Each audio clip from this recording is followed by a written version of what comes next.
What's up, podcast? Before we start today's episode, I just want to make sure that you guys are following and subscribing all of our content at svaofamerica.com/AssistanceHQ. There you can find all of the latest and greatest content, podcasts, articles, and so much more. The link's going to be in the description, so make sure you don't ever miss a piece of content. It's a whole lot of assistance going on. And now, a moment from our sponsor. What's up, Ramblers? Today's podcast episode was taken from a wonderful conversation I had with a colleague of mine named Ben Hester. I met with him via Twitter and we had this conversation over Zoom. Hope you guys enjoy. Could have been work towards your business. That's all I'm saying. And Bro, that it's money $3, bro. You can't start a business with $3. Yes, you can. Yes, you can. I can show you. I can show. You want me to tell you how? I can show you exactly how. 10 million people start a business with $3. What is the success rate of them making at least $100 within 6 months from starting that business? Depending on what you do, very successful, bro. Like, a percentage. What is your percentage of how many out of a million people? What percentage of them will make at least $100 out of a $3 business? You can't ask me that question because people don't have the same work ethic or same ideals. Like, people still think like, yo, listen, what can you do to make people? I feel like people don't have that worth within themselves. Like, hey, I don't want $10 an hour. Like, what are you going to do that can do more than 10? And then here's the thing. It only is justified if someone did it. There's 300 million people in America. You're telling me that in 300 million people, not one of them is willing to give you whatever you're willing to say. So for you, if you were selling your piece, you're telling me that all 300 million people aren't going to buy what you're trying to offer. Now, not everyone's going to have access to all 356 or 300 something million people. You might have only access to the people in your neighborhood.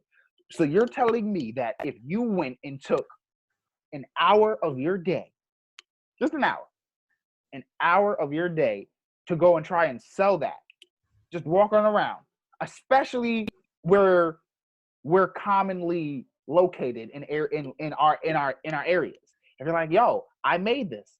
It's a Hennessy bottle that you can use. You're saying that for an hour a day, if you made one bottle and just sold one bottle, you couldn't do that. That couldn't start. And then whatever you sold, all you do is just say, and here's the thing, it's an empty bottle, bro. You can go scrounge, take 15 minutes, go to the back of a liquor store and pick one up from the ground, clean it out, make it, and then for an hour say, yo, this is what I'm selling. This is what I'm selling. And then get that sale. You just charged me $40 and I'm still about to get one. I'm still about to get it. So eat for $40 and it costs, how much does it cost? An empty bottle is free, and then the work is let's say you charge $20 for your work. So you make $20 off of your work. And it's something for fun. You did it for free for fun. So, and you're going to do it for me for 40. So someone else might be like, yo, that's fine. I'll give you 60. That means it's worth 60. And I feel you. And that's literally what I'm doing in my life. So it's not that the problem is that people confuse advice for individual people a solution to a systemic problem. And so for an individual person starting a business, it could work. But there's statistics on small businesses and they do not work very often. That's just a reality and a fact. And a lot of people that were even able to start a small business had some aspect of capital to start with.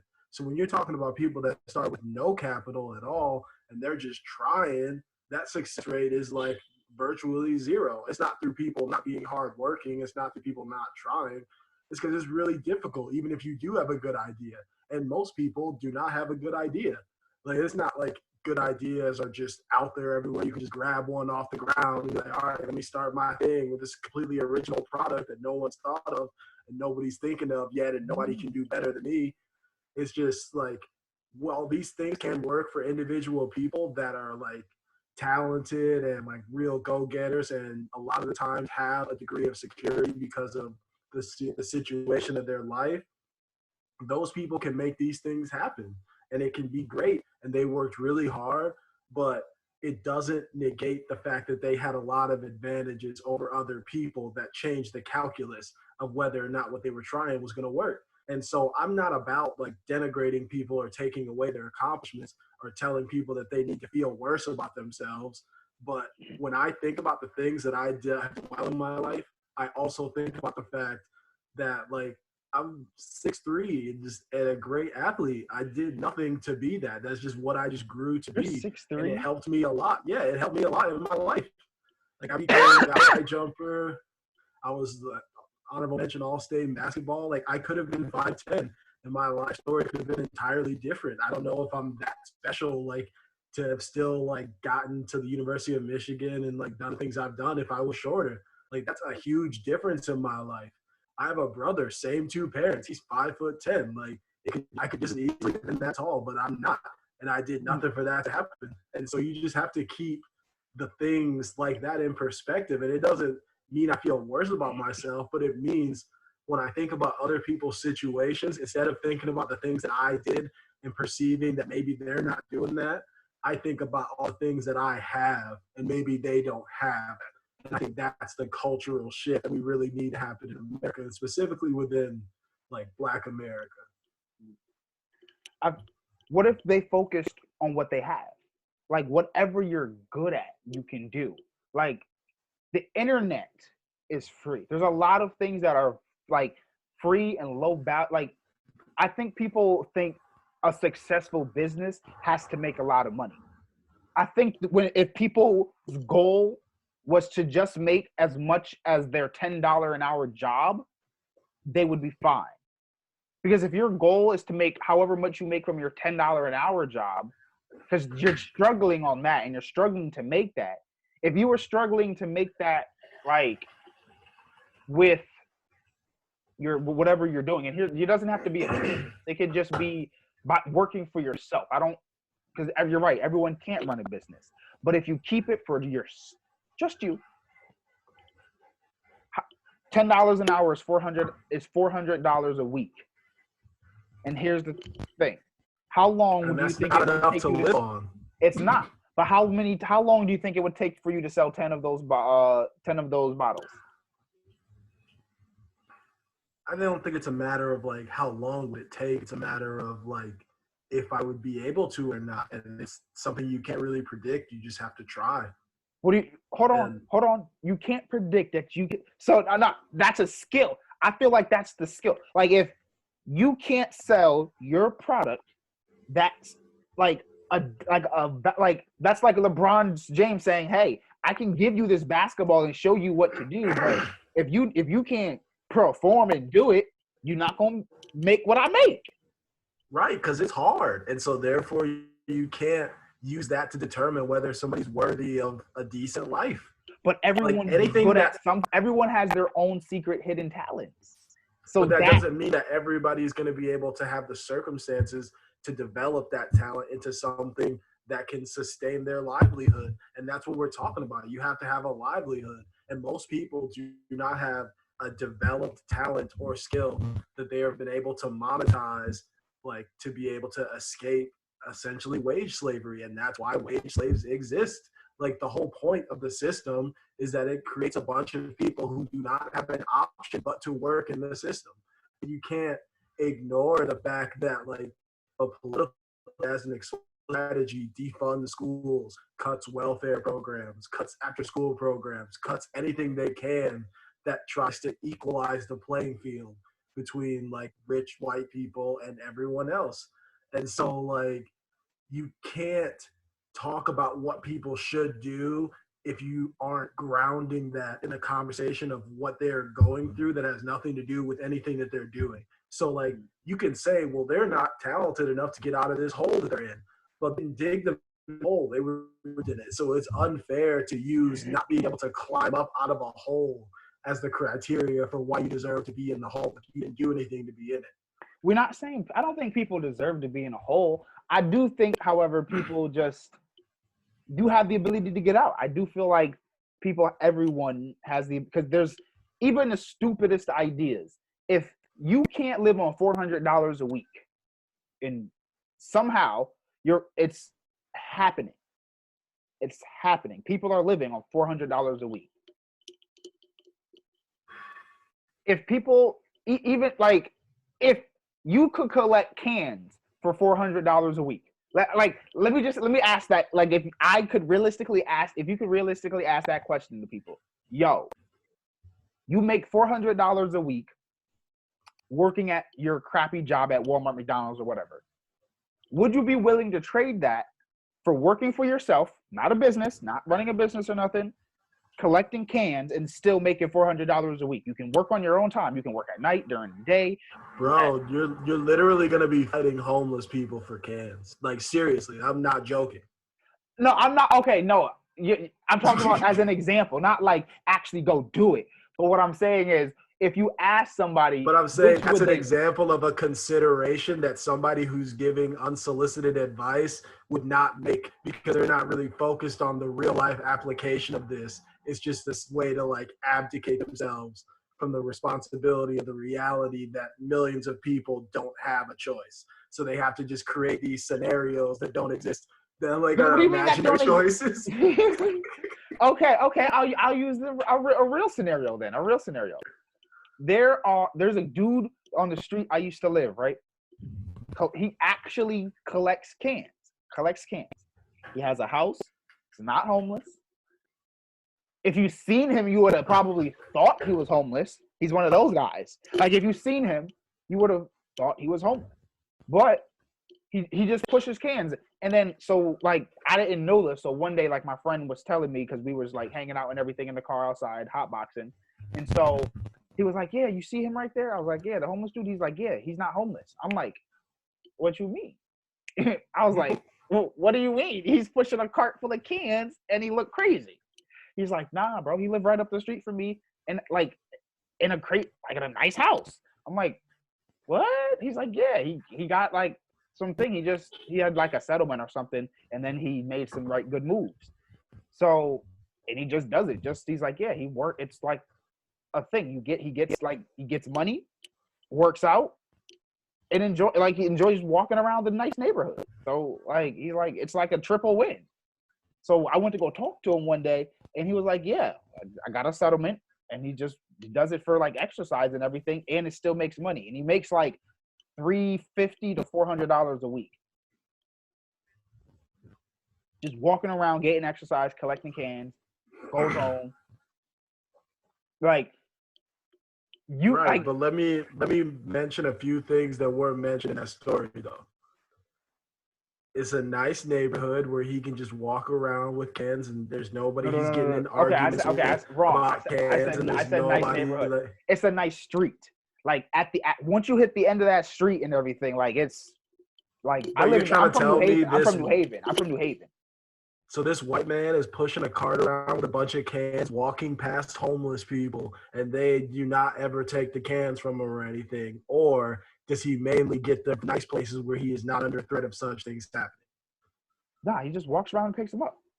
He's not like. That's what I'm saying. Is he like walking past people that like would like $1 and would easily take it from an elderly man if he was around? Like, is he around those kinds of characters, or does he avoid that and be in a nice area? Nah, he's walking down the street. But okay.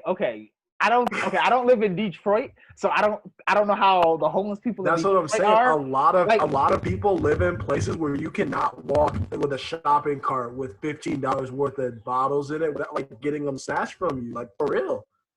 Nah. See, you also live in Detroit. Like, that's wild. Like, I can't like Detroit's wild, bro. Like. It's not just Detroit, bro. The Midwest in general is just like there's pockets everywhere. Like, it's not like it's stretches, but like it's streets where you could turn on and like you would get some bottles snatched from you. That's not even a big deal, I wouldn't think. Bro, to me that's a crazy. Like, to think like, bro, homeless people don't even bother homeless. Like, I'm not gonna say community. It's like, yo, we homeless. They kind of do their own thing. Like, feel me? Like, they're all like, they share. Like, they it's kind of like they be a community thing. It's like going to their it's like they got their own project kind of community thing. Like, when you're in their jets and everything, it's kind of like that over here. So yeah, I don't know about that. But okay, so say you do live in a community where going outside isn't the best form. You can literally go online, purchase an item, this like a card, right?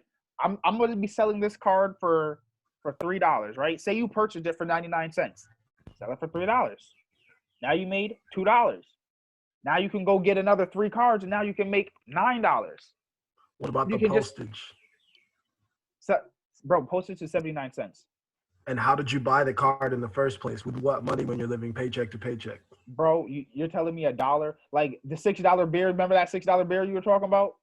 That $6 beer? Yeah, $6 is enough to get started. Get you 2 cards, or get a pack of cards for like $1 or something, and then like sell it individually.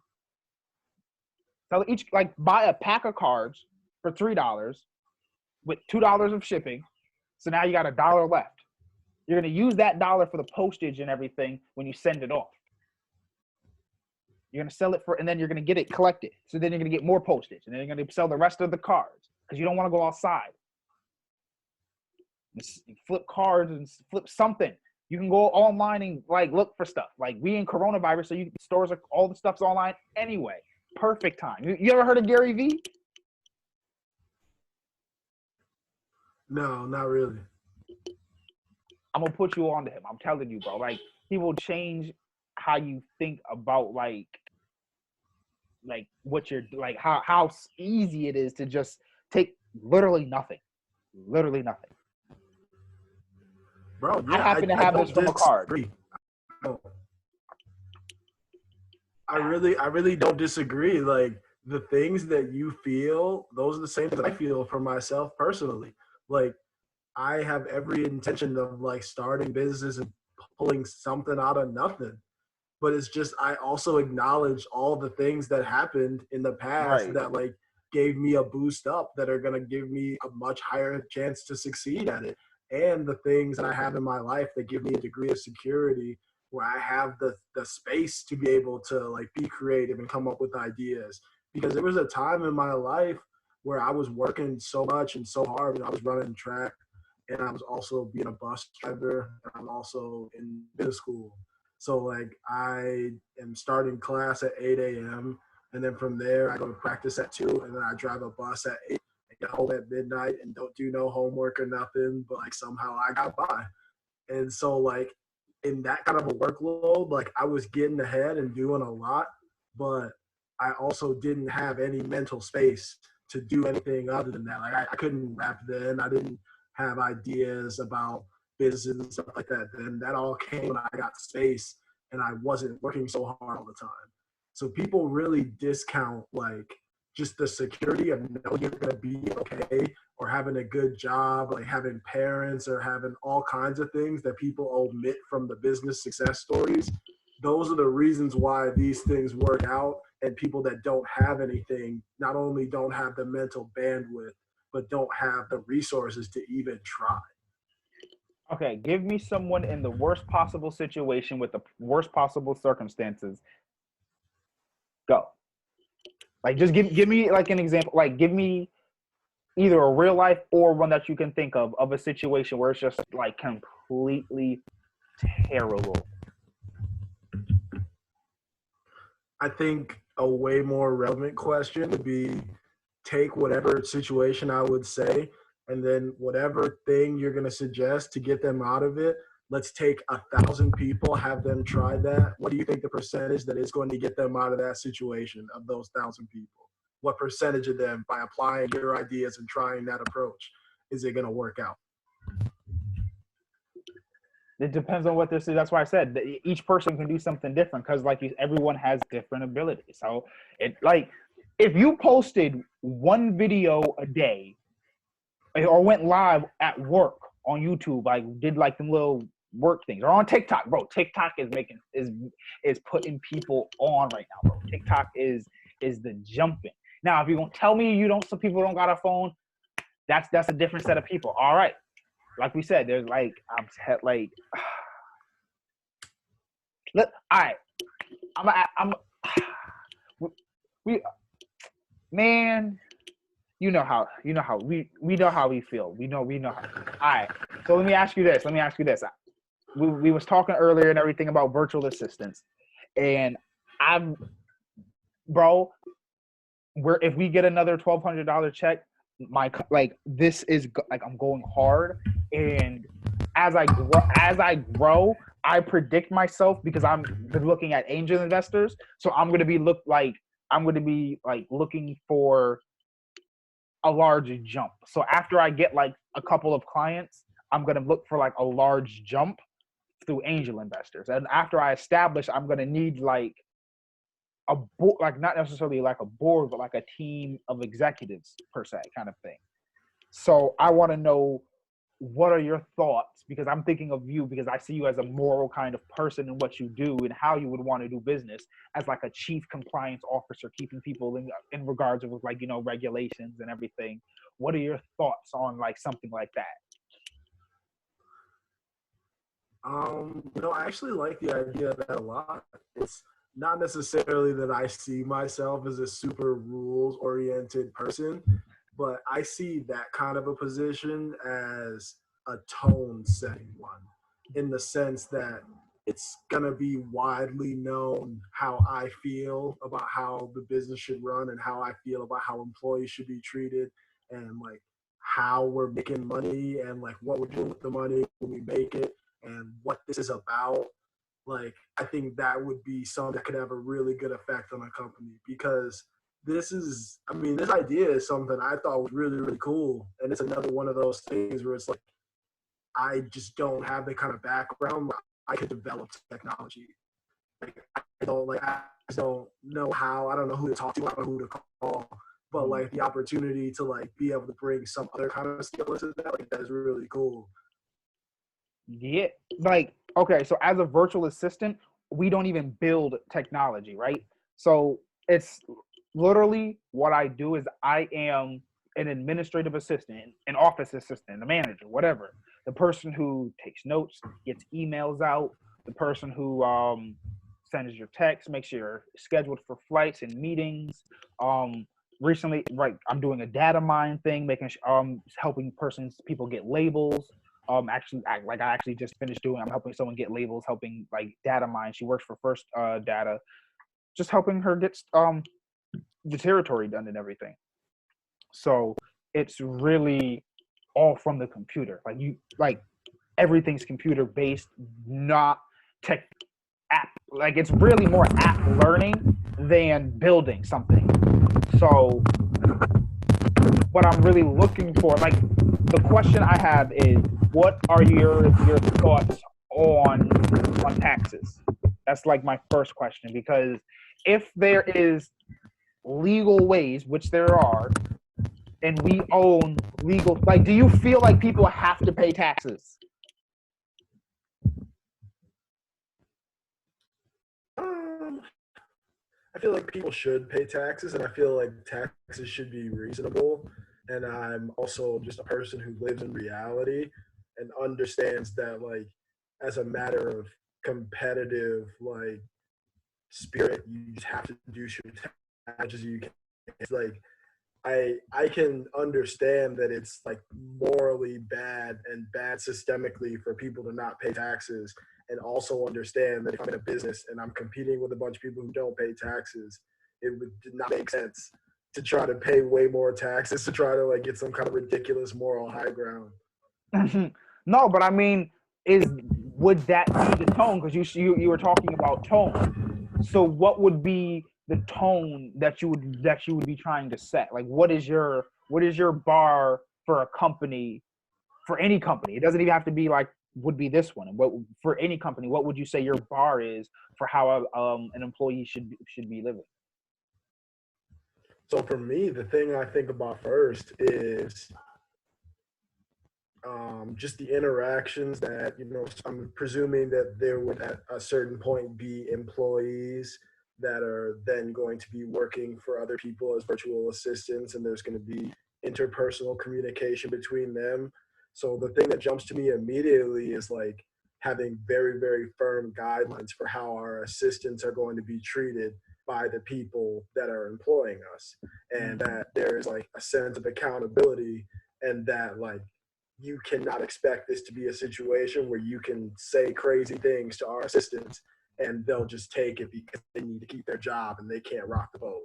So when I talk about tone, I talk about this is going to be an environment in which everybody has respect, and like there is a place, it's like people feel safe. It's not a place where people feel like they're at the mercy of whatever happens. It's not a place as in being like a physical establishment, but as an entity, the job and the social circle and the people that you're around and talking to.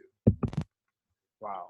I definitely like that, because even now, like, that's one of the big things. Like, I really don't want to take on a client that, one, doesn't understand or share the same values, because I feel like when you don't understand or share the same goals, the clashing of interests is there. You're not gonna like work the same or work fluidly. So that's like a huge thing. So yes, definitely. Like, like, do you feel like there's a cap on how much money a company should make? I don't really think that money is always 100% tied to power. And the problem in economies is not necessarily money, it's power. And like, it's not a problem that McDonald's sells millions of burgers, but it would be a problem if McDonald's bought Burger King and bought Taco Bell and bought every burger stand around the country to where there was then only McDonald's. And then they raised their hamburgers to $15 because they then had the power to do that. So like the problem with economies is not money, it's power. Like the problem with Amazon is not that he's making so much money, it's that he owns the marketplace, and he also owns subsidiary small companies that compete with people on his marketplace. And then he just prices them out until they don't exist anymore. He then owns that aspect of the market too. And it's just consolidation in the same way that Rockefeller used to. But back then, we used to enforce antitrust laws that stopped him from owning the steel company and the railroads. But now Jeff Bezos can own a big chunk of Google and Uber and, you know, a bunch of other things that affect our lives and we can't get away from. But it's not like he owns it. He just has stock shares in it. Like, anyone can. Even the people that have one share can go to the meetings. They're invited. So I mean, it's not like he has a monopoly. It's not like there's a monopoly, and the power comes from the fact that he has the money. If he didn't have the money to be able to do what he does in Amazon, he wouldn't be able to pay the employees, and it wouldn't be as big as it was. He wouldn't have been able to lose money for so many years and then now be profitable. Crazy. Well, Amazon's laws have allowed him to own the Washington Post, which then like that's a news organization. They report on Amazon, they report on how Amazon treats their employees, how much they pay them, what goes on in the company, like the conditions for how people should feel about how America is going. Like he owns like a news corporation, and he also owns like the biggest online store and marketplace that exists like in the world. This is not like something that's just passive. Like these things are like power, and that's who owns them, and that's why they buy them. I just feel like it's crazy how people can have such different ideals, and yet mesh well.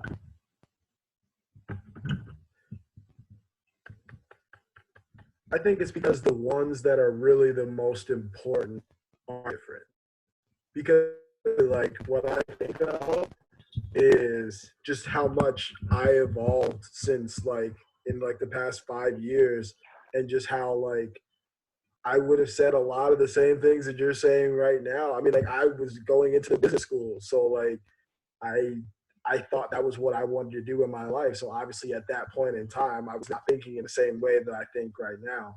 Not to say that like one is like just like morally better, but like I do feel like my worldview now is a little bit more like informed by a like holistic sense of how the world works and not like an individualistic sense. Okay. To where like To where like no, you can interject. nah, okay. So I feel like I just want to help everybody because I see everyone in a particular situation and I'm like, I can't right now I can't help you out, but I want to like show you the way to get out. And I'm like, I want to be able to give people that boost. Like I thought of this, right? What if companies for real charity, like instead of donating $1 million a year, what if $1 million a year was used to be able to fund, like, say, a babysitting service, right? Like it was you like a company that is a company but is nonprofit, and so like there was a babysitting company. And a couple of people, all from donations, because all the people that donate, all the rich people that donate can get tax deductions from it. It's used for babysitting people or babysitting kids in low-income areas, or for building and funding firehouses, or for like doing like Planned Parenthood and stuff. So it's like, what if we took what funding donations went to, like Salvation Army and Red Cross, and actually used it to build companies that helped people? I think you find that a lot of things exist that allegedly do what you just described. What do you mean allegedly?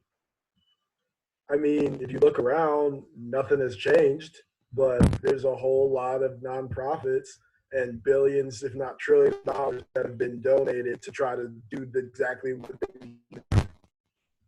But I don't feel like they offer useful services. Now, I'm not saying that some of the services that are out there aren't useful, like, you know, Planned Parenthood or like AA and all of these things. However, I have yet to see something like a free babysitting service.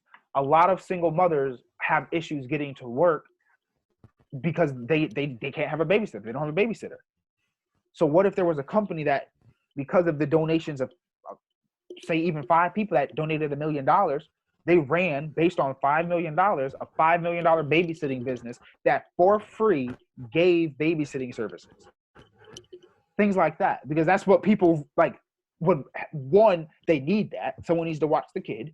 2, that would allow the parent to then go to work. I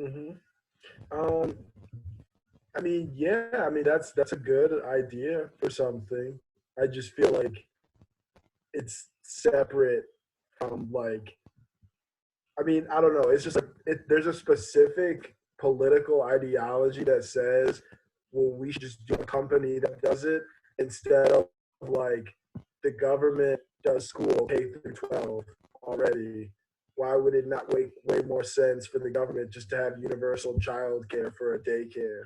Like at schools, they can build attachments, they can have separate buildings. Like, why have a company and why do it a really difficult way and have people donate money if instead we could just tax that same money from them and just like add on to something we're already doing that could solve this problem?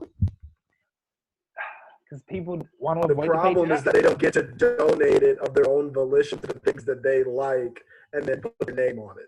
That's the problem. So that they made it to where they don't pay taxes and then they can pretend to solve this with businesses instead of paying taxes actually solve it. But here's the thing. The government's not going to do that. So it's up to the people that actually care to do something. The government is not going to do that because those people prevent the government.